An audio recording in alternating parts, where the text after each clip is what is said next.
Here's a way to cheaply evacuate and recharge your system. I've got a vacuum pump here. It needs an air compressor. You can probably hear it connected to it, but they're only like $22 on eBay. So if you've got an air compressor, this works good. It creates its own vacuum. And then I take a recharge hose and I cut one end of it off, and I use a rubber hose to connect it to the machine, get the fittings right.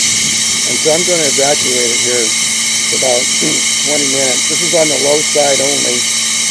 The whole system is connected, so you can evacuate through only the low port. You don't need to do the high port. If you've got a manifold gauge, fine, do it. But if you don't, this will work too. Maybe just evacuate a few minutes longer. Another thing you need to do is when you go to recharge, the compressor won't kick in because the low pressure switch turns it off. What you do, here's a receiver dryer, and you pull the connector off and just use a paper clip to bridge it, and that will bypass the low pressure switch, so the air compressor will turn and you can suck freon into the system.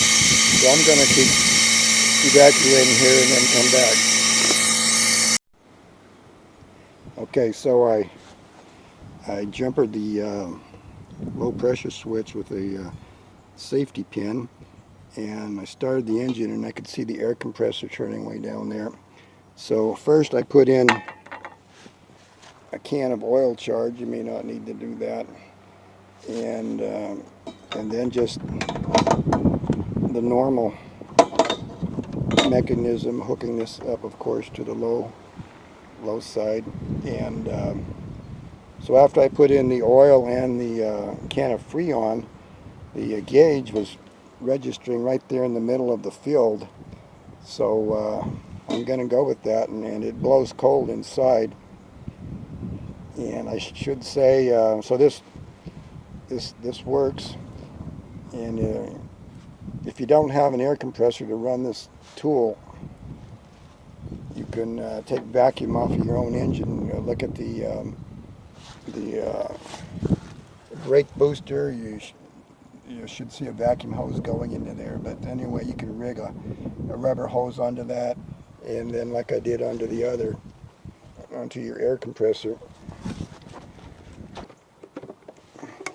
So you can connect it to your vacuum pump like I've got here, and here's the machine.